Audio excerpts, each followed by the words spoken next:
Electric field and potential, page 121, chapter 29, class 12। ये SAB का question है। मैं इससे पहले लास्ट वीडियो में क्वेश्चन नंबर 11 तक बनवा चुका हूँ। अब ये है क्वेश्चन नंबर 12 है। इस क्वेश्चन में ये कहा गया है कि two insulating small spheres are rubbed against each other. मतलब कि दो छोटा छोटा, देखिए सॉल्यूशन, दो स्फीयर को है, ये स्फीयर जिसको कहते हैं गोला हिंदी में, इसको आपस में क्या किया गया है, रब किया गया। इस तरह से हम लोग क्या करते हैं, रबिंग करते हैं। दो स्फीयर को रब किया गया है। अब सो रहे रबिंग हुआ तो हम द प्रोसेस ऑफ इंडक्शन पर आए थे। यहाँ पे यदि इसका चार्ज इधर, किसी एक का चार्ज किसी दूसरे में ट्रांसफर होता है, वो क्या ट्रांसफर होता है, इलेक्ट्रॉन। क्या होता है वो, इलेक्ट्रॉन जो है यहाँ से यहाँ ट्रांसफर होगा। तो यदि अब क्या कहता है कि ईच एम प्लेस्ड, दोनों के बीच की दूरी कितना है, 1 सेंटीमीटर। देखिए दोनों के बीच की दूरी कितना है, 1 सेंटीमीटर। इसको पहले मीटर में चेंज करेंगे। अब है कि इफ दे है ईच अदर।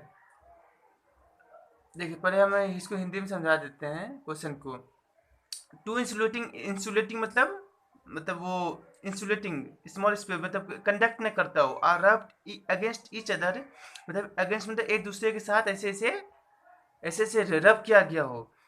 अब जैसे कि हम लोग हाथ को रब करते हैं तो हाथ क्या होता है, गर्म होता है। इसका मतलब क्या है, ट्रांसफर ऑफ इलेक्ट्रॉन। इलेक्ट्रॉन जो है, इसमें इलेक्ट्रॉन और प्रोटॉन क्या होता, हम बोले कि हर चीज़ में इलेक्ट्रॉन और प्रोटॉन होता है। जो एक दूसरे से जब रबिंग करेंगे तो इसका इलेक्ट्रॉन आके इसमें आ जाएगा, वो अपने वैलेंस सेल को छोड़ देता है। ये एडवांस में आप इंजीनियरिंग में पढ़ेंगे वो कैसे होता है। प्लेस्ड 1 सेंटीमीटर अपार्ट, 1 सेंटीमीटर की दूरी पे है दोनों। If they attract each other with a force of 0.1 Newton है। अब यहाँ है क्या है, आपको फोर्स दे दिया है कि कितना फोर्स से, 0.1 न्यूटन से वो अट्रैक्ट करता है। इसका मतलब फोर्स ऑफ यहाँ पे क्या लग रहा है, फोर्स ऑफ अट्रैक्शन। मतलब कि यदि यहाँ से यहाँ पे इलेक्ट्रॉन आया तो यहाँ पे इलेक्ट्रॉन बढ़ जाएगा, तो यहाँ पे क्या आ जाएगा, यहाँ पर प्लस चार्ज आ जाएगा, यहाँ पे माइनस चार्ज आ जाएगा। कहता है how many electrons were transferred from one sphere to the other during rubbing. कह रहा है कि रबिंग के समय हाउ मेनी इलेक्ट्रॉन्स, कितना इलेक्ट्रॉन्स यहाँ से वहाँ अदला बदला हुआ, ट्रांसफर हुआ, जो कि इतना इसके बीच में का जो फोर्स है वो वो हम लोग का हो गया 0.1 न्यूटन हो गया।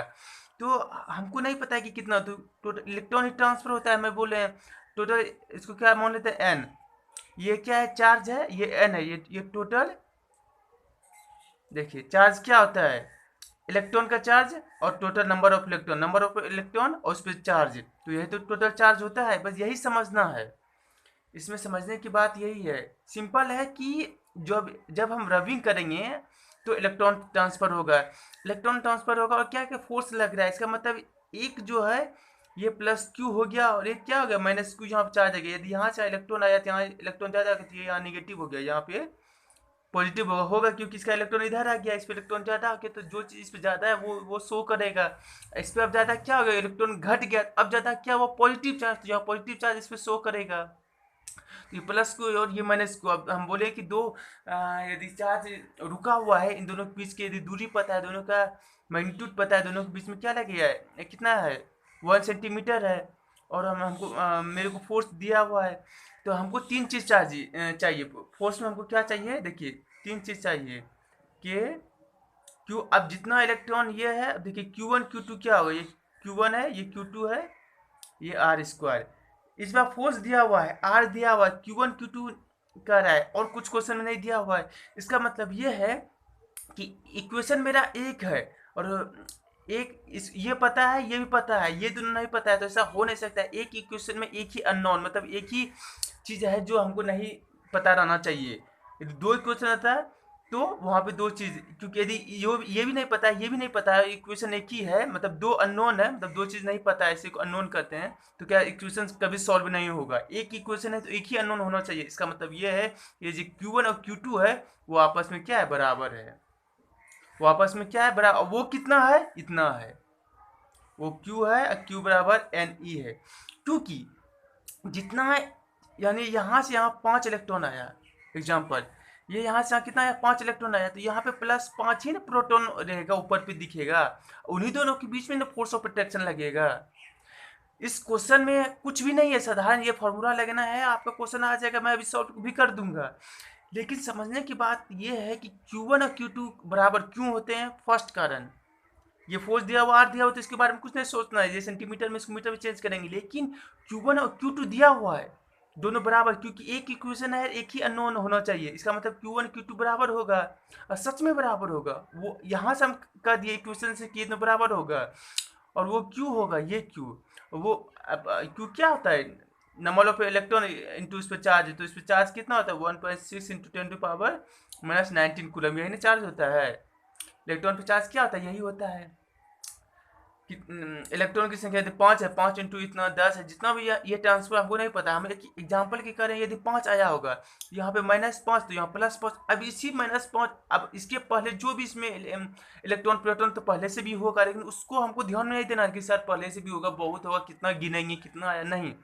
जो अभी आया, जो आया तो क्या आया, एन आएगा नंबर, और वो चार्ज तो यही रहेगा ना, ये क्या बदलेगा नहीं।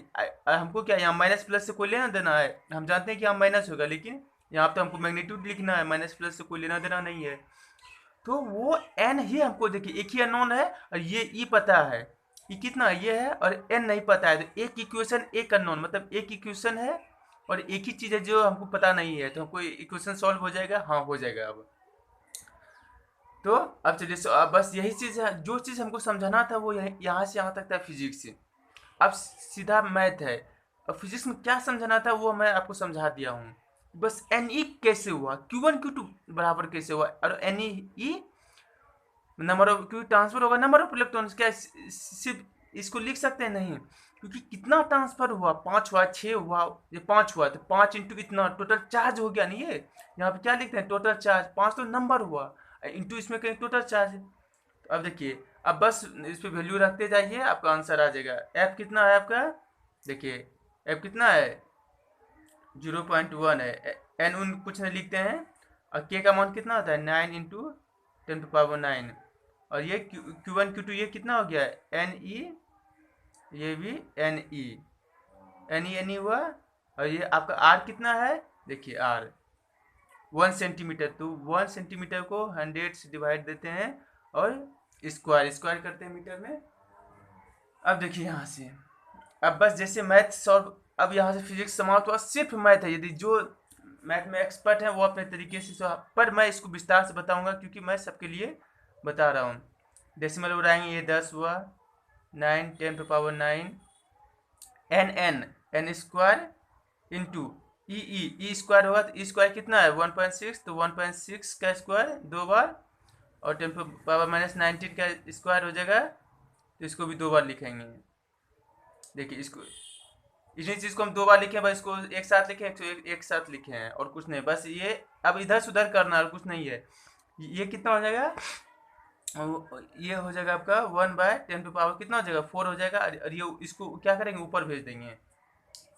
यहाँ पे कितना है 1/10। अब देखिए 9 1.6 और 1.6 तीनों को गुना करके, हम बहुत बार ये तीनों को गुना करने का आया है, बहुत बार मैं किया हूँ, उसका वैल्यू आता है 23.04, ये मैं पीछे भी किया हूँ। अब देखिए, अब ये 10, ये सबको एक साथ करेंगे, इसको भी क्या करेंगे ऊपर लाएंगे, तो इसको लिखे, इसको क्या है -38 होगा, क्योंकि बेस सेम है, तो दोनों को ऐड करेंगे, ये बहुत बार बता चुके हैं, -38, इसको ऊपर करेंगे 10 पे पावर कितना होगा 4 होगा, और ये एक क्या हुआ मेरा बच गया एन स्क्वायर, सब आ गया। देखिए ये 9 1.6 को गुना बहुत बार कर चुके हैं, 23.04 आता है।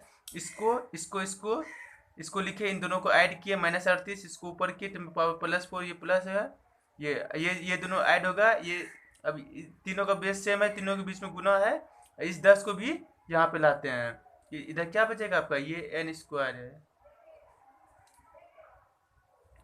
इधर बचेगा 1, इस 10 को उधर लेते हैं, तो यहाँ 23.04। अब देखिए 9 -38, अब यहाँ से सिर्फ 1, और ये एन स्क्वायर हो गया आपका।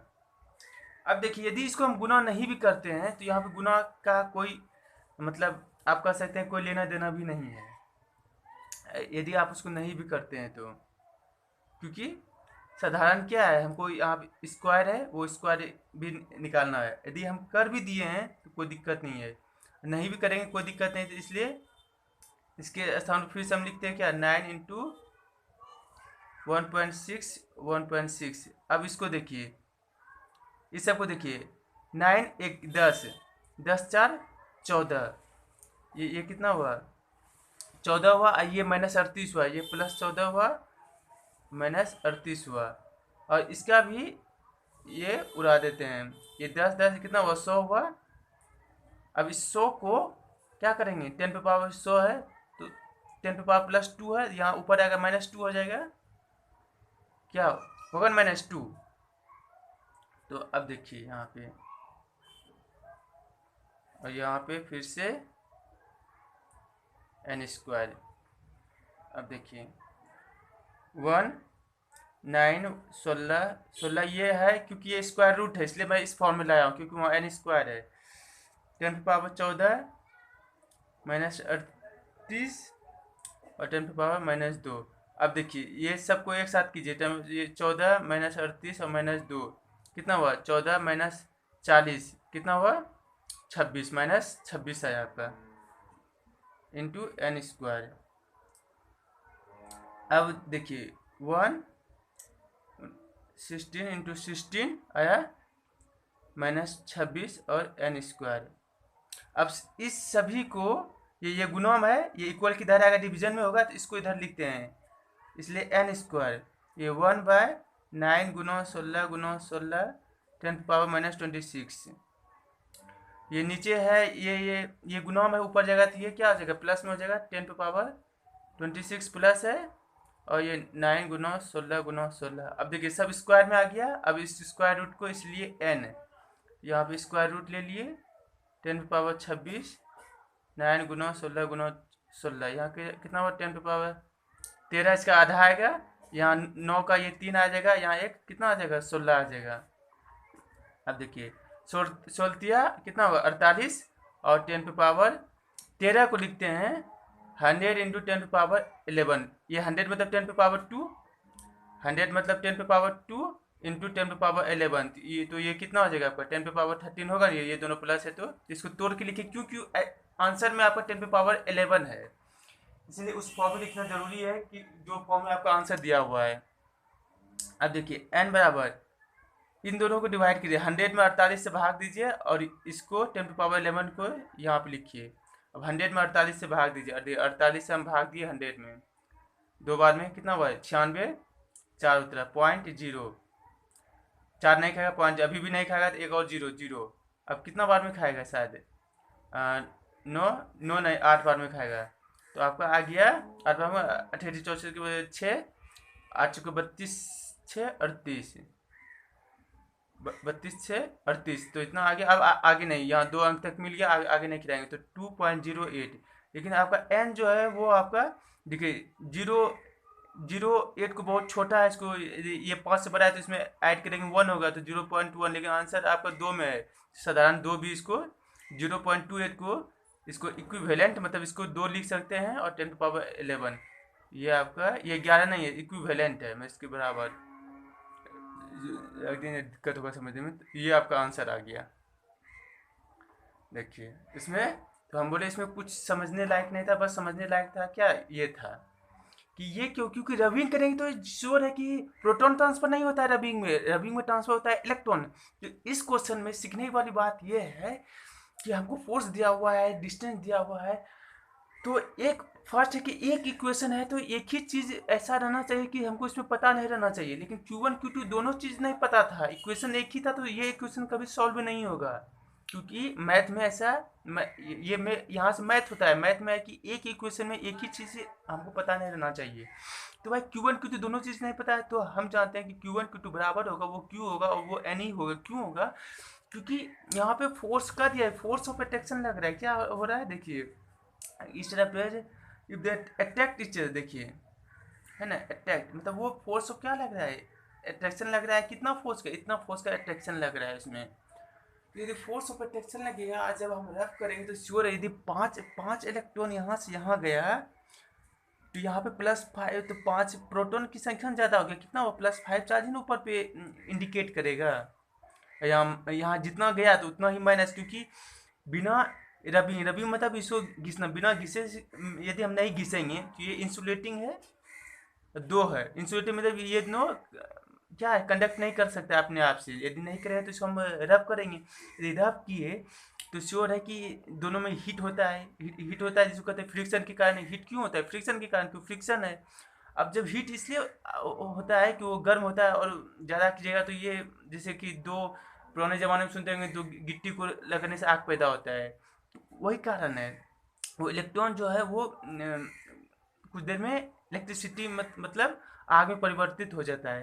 तो ये जो है ये क्या है कि ये जितना भी यहाँ पे, यदि यहाँ से यहाँ 5 इलेक्ट्रॉन आ जाते, यहाँ पहले तो ये न्यूट्रल था, अब यहाँ 5 इलेक्ट्रॉन आ जाते, -5 चार्ज यहाँ इंडिकेट करेगा। यदि यहाँ पे -5 चार्ज इंडिकेट करेगा तो यहाँ पे तो +5 ही करेगा, क्योंकि 5 घट गया तो 5 प्रोटॉन ही ज़्यादा रहा। उससे पहले क्या था, दोनों बराबर था, 5 इलेक्ट्रॉन इसमें क्या था, 5 प्रोटॉन इसमें इंडिकेट करने लगेगा। तो दोनों चार्ज क्या होता है, बराबर होता है। अब वो 5 हम एग्जाम्पल है, हमको नहीं पता नहीं था तो हम n मान लिया, ये 4 था। बस ये इस दोनों जगह पे लिखना था, बाकी क्वेश्चन सॉल्व हो गया। चलिए अब क्वेश्चन नंबर 13 करते हैं। ये क्वेश्चन जो है बहुत ही आसान है, बस ये जितना भी देखने में लग रहा है बड़ा, इसलिए हम पहले ही लिख दिए कि टाइम का बचत होगा। ये क्वेश्चन जितना लेंथी लग रहा है उतना ही मतलब बहुत ही आसान, कुछ इसमें है ही नहीं। बस एक यहाँ पे जो यूज था फिजिक्स, ये जो ये यहाँ पे यूज था, इसमें क्या क्या यूज था, chemistry plus math plus physics. पहले केमिस्ट्री समझना था, फिर मैथ, फिर फिजिक्स अप्लाई करना था, फिर मैथ। यानी था केमिस्ट्री फिजिक्स और मैथ था। इसमें भी है कम्बिनेशन, क्या, केमिस्ट्री फिजिक्स और मैथ। फिजिक्स तो रहेगा ही और मैथ ये रहेगा ही, थोड़ा मोड़ा केमिस्ट्री है। देखिए जो भी यहाँ केमिस्ट्री यूज हो रहा है वो आप क्लास 11 में पढ़ें, क्योंकि ये क्लास 12 का चैप्टर है। क्या है, NaCl मॉलिक्यूल्स है। और ये बड़ा क्वेश्चन है, इसलिए मैं हिंदी में लिख रहा हूँ। इसमें हिंदी की लिखने की अब कोई भी बात नहीं है, तो उतना हिंदी आप लोग समझ चुके हैं, इसमें कोई भी बड़ा ऐसा टफ नहीं है कि उसे डिक्शनरी खोलना पड़ेगा। NaCl molecules is bound due to the electric forces between the sodium and the chlorine ions। कह रहा है कि NaCl जो मॉलिक्यूल्स है, ये आप पढ़े होंगे, Na और ये Cl होता है, यहाँ प्लस होता है, यहाँ माइनस होता है, मतलब एक इलेक्ट्रॉन यहाँ पे ट्रांसफर हुआ है। अब एक हो सकता है, ज़्यादा भी हो सकता है, लेकिन इस दोनों में एक ही रहता है, जहाँ तक कि केमिस्ट्री का हमको नॉलेज है। क्योंकि दोनों के बीच में ये अलग मॉलिक्यूल्स है, दोनों आपस में सटा हुआ, मतलब क्या है, फोर्स ऑफ क्या है, फोर्स ऑफ अट्रैक्शन लग रहा है। कह रहा है कि बॉन्ड मतलब बंधा हुआ है। Na molecule is bound due to the electric force। क्यों श्योर है, दोनों के बीच में कैसा फोर्स लगेगा, इलेक्ट्रिक फोर्स लगेगा। between the sodium and the chlorine ions when one electron of sodium is transferred। Transfer मतलब सोडियम का इलेक्ट्रॉन ट्रांसफर किया गया, मतलब इसको भेजा गया है एक, तो यहाँ पे एक ई होगा। अब यहाँ बोल दिया कितना इलेक्ट्रॉन, एक, यहाँ नंबर नहीं बताया था 12 में, 13 में बताया कितना इलेक्ट्रॉन, एक इलेक्ट्रॉन। तो एक इलेक्ट्रॉन है, तो एक इलेक्ट्रॉन पे चार्ज कितना होता है, -19 कूलम। यदि इतना चार्ज ही इस पे है तो यहाँ पे एक प्रोटॉन बचेगा, वो एक प्रोटॉन का चार्ज कितना होता है, +1/19 कूलम। इतना ही चार्ज ट्रांसफर हुआ है, वो दोनों चार्ज, ये यदि Q1 है तो ये Q2, दोनों पता चल गया। अब देखिए, अब आगे देखिए, टेकिंग द सेपरेशन। अब क्या, दोनों के बीच का दूरी चाहिए, दो चार्ज पता चल गया, दूरी चाहिए हमको, बाय कूलम्स लॉ के द्वारा हम दोनों के बीच का फोर्स निकाल लेंगे। और वो कौन सा फोर्स होगा, फोर्स ऑफ अट्रैक्शन होगा, क्योंकि एक प्लस और एक माइनस है। तो taking the separation between the ions, ions के बीच में क्या रहा है, सेपरेशन जो है देखिए दे दिया है 2.75 इंटू 10⁻⁸ सेंटीमीटर। सेंटीमीटर में इससे पहले क्या करेंगे, मीटर में चेंज करेंगे। और find the force of attraction है, कौन सा फोर्स लगे, अट्रैक्शन लगे, क्यों लगी है, क्योंकि एक यहाँ पे इलेक्ट्रॉन ट्रांसफर हुआ है तो यहाँ पे इलेक्ट्रॉन ज़्यादा है, तो यहाँ प्रोटॉन ज़्यादा है। ये दोनों क्या, अनलाइक चार्जेस, मतलब अनलाइक मतलब लाइक मतलब एक जैसा, अनलाइक मतलब एक जैसा नहीं। ये प्लस है तो ये निगेटिव है, ये दोनों के बीच में क्या है, अट्रैक्शन मतलब अट्रैक्ट करेगा, इससे तो दोनों बंधा हुआ है। ये रिपेल करता है तो एक दूसरे से दूर रहता है, ठेला हुआ रहता है। और ये एक बॉन्ड रहता है दोनों के बीच में, जहाँ से कि वो अट्रैक्ट होता है, ये इसका न्यूक्लियस होता है, जिसकी दूरी आपको ये दूरी होता है, ये दो ये जो इसे होता है न्यूक्लियस, वो दोनों सेंटर होता है, सेंटर के बीच की दूरी को इसको मापा जाता है। तो वो सब आपको केमिस्ट्री में पढ़ा दिया होगा कि इसका ये सोडियम है, इस दोनों के बीच की दूरी को मापा जाता है, न्यूक्लियस जो रहता है main centre. Force of attraction between the state assumption, क्या है कि एजप्शन मतलब अनुमान if any that you have made. यदि कोई अनुमान है तो समझ लो कि इसको तुम ही बनाया है। ऐसा होता नहीं कि केमिस्ट्री में याद नहीं रखना कि इन दोनों के बीच की दूरी जो है यही होगा, नहीं। ये क्वेश्चन जो है कह रहा है कि यदि कोई अनुमान है तो समझ लो, state the assumption if any, यदि कोई एजम्पशन मतलब अनुमान है तो दैट यू हैव मेड, जो कि तुम ही बनाया है। तो क्वेश्चन में अब क्या है, कुछ नहीं है, केमिस्ट्री समझ में आ गया कि इलेक्ट्रॉन ट्रांसफर हुआ है तो एक चार्ज इतना है, दूसरा चार्ज श्योर उतना ही होगा, क्योंकि इलेक्ट्रॉन ट्रांसफर हुआ तो एक प्रोटॉन यहाँ पर रहेगा, जैसे हम पिछला क्वेश्चन में बोले। अब यदि Q1 है, इसको Q1 मानिए, इसको Q2 मानिए, दोनों चार्ज मिल गया, दोनों के बीच की दूरी मिल गया है -8 सेंटीमीटर। सेंटीमीटर को मीटर में चेंज करेंगे, 100 से इसमें क्या करेंगे, भाग देंगे, ये मीटर हो जाएगा। बस फॉर्मूला लिखना है और आपका आंसर क्या होगा वो आ जाएगा। देखिए आप सॉल्व करते हैं आपके सामने। तो सॉल्यूशन क्वेश्चन में बाय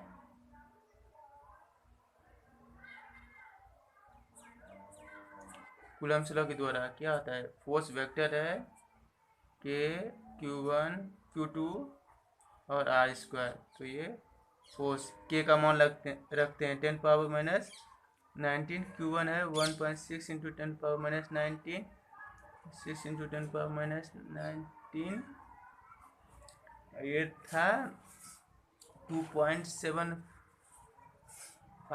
10⁻⁻8 डिवाइडेड बाय 100 का होल स्क्वायर, ये भी मीटर में हो गया। अब बस हमको क्या करना है, मैथ सॉल्व करना है, कुछ भी नहीं है। अब देखिए 9, 1.6 और 1.6 को एक साथ लाएंगे और इन तीनों का गुना हम आपको बहुत बार बता चुके हैं इसी क्वेश्चन में। इस सबको एक साथ लाएंगे, पावर 9 -19, ये कैसे किया जाता है वो भी हम बता चुके हैं। ये 2.75 इंटू, देखो इसका स्क्वायर, इसको 2 बार किए, इसको एक साथ लिखे, गुना -8 10⁻⁻8, और ये क्या है 2 है तो इसको स्क्वायर करेंगे तो 10⁻⁴ आएगा आपका। अब इन तीनों का गुना करने से, इन तीनों का गुना कितना है 23.04, और 2.75 और 2.75 को गुना करते हैं, यहाँ है ये पॉइंट है, इंटू 2.75। देखिए ये सामने आपका हम गुना कर रहे हैं, 25 के 5 बाकी रहा 2, 7 35 2 37 7 बाकी रहा 3, 5 10 3 13, 7 25 35 के 5 बाकी रहा 3, 7 49 50 52 52 के 2 बाकी रहा 5, 7 14 14 5 19। अब देखिए ये 5 दूनी 10 के 0 बगैर 1, 7 दिन 14 14 15 5 बाकी रहा 1 2 4 1 5 आया। अब यहाँ देखिए इसको जोड़ के यहाँ लिखते हैं, 5 है 7 4 12, 7 5 12 के 2 बाकी रहा 1, 3 2 5 1 6, 9 10 10 10 10 10 5 15 5 बाकी 1, 5 1 6 6 1 7, और यहाँ 2 शून्य, यहाँ 2 शून्य, तो 1 2 3 4 कितना हुआ 7.56, यही ना हुआ। 2 अंक तक लेंगे क्योंकि ये भी 2 अंक तक है, तो 7.56 आपका इसको गुना करके आ गया, आया। यहाँ से ये 2 अंक को हटा दिए, ये तो अब इसमें दोनों में भाग देने में आसानी होगा। अब देखिए अब यहाँ पे जो है ऊपर में देखिए 10⁻⁹ है, -38 हुआ, -19 -38। अब देखिए ये कितना 10⁻⁻16, ये है 10⁻⁴ +4। अब देखिए अब इस सबको एक साथ सॉल्व करते हैं, इसको भी रहने देते हैं, 23.04 7.56, इसको देखिए, इसको देखिए 10⁻⁹ है, -38 है, इसको ऊपर जाएगा 10⁻⁴ हो जाएगा, और ये जब ऊपर जाएगा 10⁻⁻16, सॉरी देखिए 10⁻⁹ है, ये ऊपर वाला पूरे लिख दिए। अब ये इस डिवीजन में तो ये ऊपर आएगा +4 के साथ आएगा। अब ये यहाँ पे -16 है, ये ऊपर आएगा क्या होगा +16 होगा, 16 हो गया। अब एक स्टेप और करते हैं, देखिए एक स्टेप और करते हैं, इसको सेम उतारते हैं,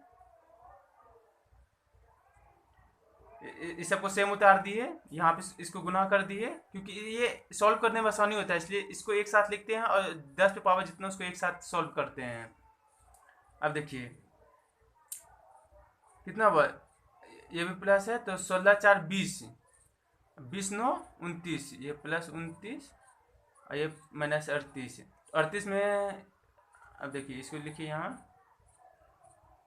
अब देखिए इसको ये 38 में से ये 19 को घटाएंगे, क्या करेंगे, यदि हम ये बहुत बार बता चुके हैं, यदि प्लस है माइनस है दोनों को क्या करेंगे, माइनस करेंगे, प्लस माइनस है तो ये मैंने 38 में से 29 जाए कितना हुआ 9, ये कौन सा साइन होगा, माइनस होगा प्लस, सॉरी ये यहाँ पे माइनस है, ये यहाँ माइनस है प्लस है, तो 38 और 29 में बड़ा कौन है, 38 बड़ा है, तो 38 में माइनस है माइनस, तो -9 हो गया आपका, -9 है। अब जो आंसर उसके फॉर्म में हम लाने की कोशिश कर रहे हैं, ये फोर्स है तो यहाँ पे न्यूटन होगा, श्योर है, ये तो सिंबल है, ये बाद में लिखेंगे। अब इससे इसको भाग देते हैं, ये भी 2 अंक के बाद दशमलव, ये भी 2 अंक के बाद इसे उड़ा देते हैं, और सिंपली देखिए इसको डिवीजन करेंगे, 756 डिवाइडेड बाय क्या है, 56 डिवाइडेड बाय, देखिए 3 बार में खाएगा, यहाँ से अनुमान लगाते हैं, छोटी 8 आएगा, बाकी रहे 1 5 15 16 100 16 6 बाकी रहा 1 27 1 22, 14 में से 6 जाए, 14 में से 8 जाए 6, यहाँ से 9 9 में से 6 जाए 3, ये कट्टम कुट्टी, अब ये पॉइंट है, ये 0 है, अभी भी खाएगा, ये 756 है 360 है, नहीं खाएगा, 1 0 1 0। अब देखिए कितना बार में खाएगा, 5 बार में खाएगा, नहीं 4 बार में खाएगा, 6 चौके 24 के 4 बाकी रहा 2 बाकी रहा 2 बाकी रहा 2, 5 चौके 20 2 22 के 2 बाकी रहा 2, 7 चौके 28 2 30 आ गया।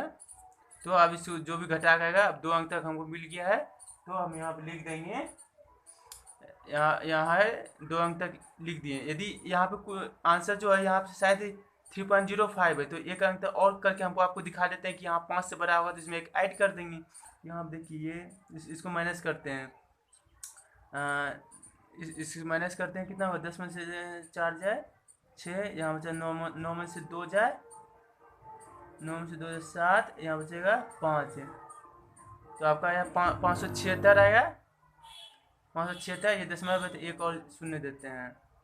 अब देखिए इसमें से भाग देते हैं, कितना बार में लगी है, 5 नहीं 6 7 6 42, 8 से 56 8 नहीं 7 बार में लगेगा, 7 7 49 कुछ उसके आसपास में आएगा, तो ये 5 से बड़ा है तो इसमें 1 ऐड होगा, तो यहाँ कितना होगा 3 पॉइंट, ये देखिए ये पूरा लिखते हैं आपको 3.047, ये 5 से बड़ा है तो इसमें 1 ऐड होगा, तो फोर्स बराबर हो जाएगा 3.05, ये उसको उतार देंगे 10⁻⁻19, इतना न्यूटन इसका सिंबल है न्यूटन, यही आपका आंसर आ गया, यही आंसर आपका एससीबी बुक में है।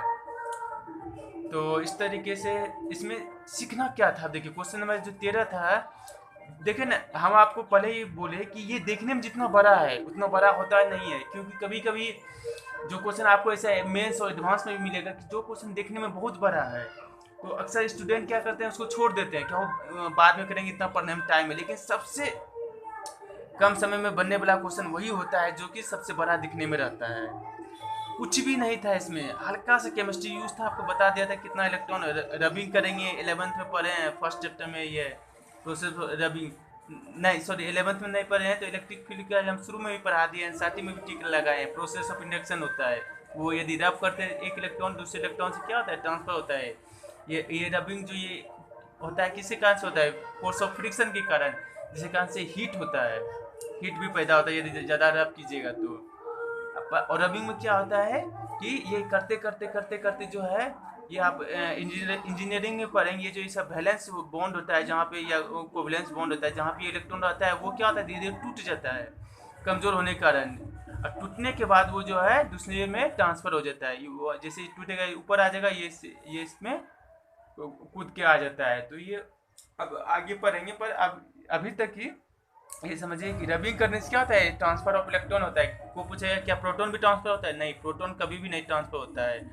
जो न्यूक्लियस के अंदर इलेक्ट्रॉन और प्रोटॉन होते हैं, सिर्फ इलेक्ट्रॉन ही ट्रांसफर होता है, प्रोटॉन कभी नहीं होता है। जितना यहाँ आएगा तो उतना यहाँ निगेटिव, क्योंकि पहले तो न्यूट्रल था, न्यूट्रल मतलब पहले कोई भी चार्ज नहीं था इस पर, दोनों तो नहीं चार्ज था, दोनों बीच में फोर्स भी नहीं लगेगा। अब रबिंग के तो फोर्स क्यों लग रहा है, रबिंग के कारण ना, रबिंग के कारण क्यों लगे, क्योंकि इलेक्ट्रॉन ट्रांसफर हुआ, यहाँ जितना आया वहाँ निगेटिव हुआ या पॉजिटिव हुआ, मतलब एक यहाँ पॉजिटिव चार्ज आ गया, एक जगह निगेटिव आ गया, तो पॉजिटिव निगेटिव यदि एक कुछ दूरी पे है तो दोनों के बीच में फोर्स ऑफ अट्रैक्शन लगेगा।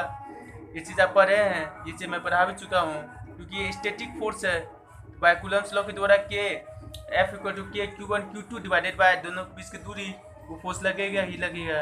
और इसका अपना इलेक्ट्रिक फील्ड भी होता है, इसका अपना इलेक्ट्रिक फील्ड होता है, जो कि मैं इस इलेक्ट्रिक फील्ड का वीडियो भी अपलोड कर चुका हूँ। और उसका फॉर्मूला होता है फोर्स डिवाइडेड बाय एक यूनिट टेस्ट चार्ज। तो वो आगे है, उसके उस पर जो सवाल आएगा वो हम करेंगे। तो आज भर के लिए इतना ही। ऐसे ही धीरे धीरे हम सारा क्वेश्चन सॉल्व करवाएंगे सीबी का और एनसीईआरटी का भी।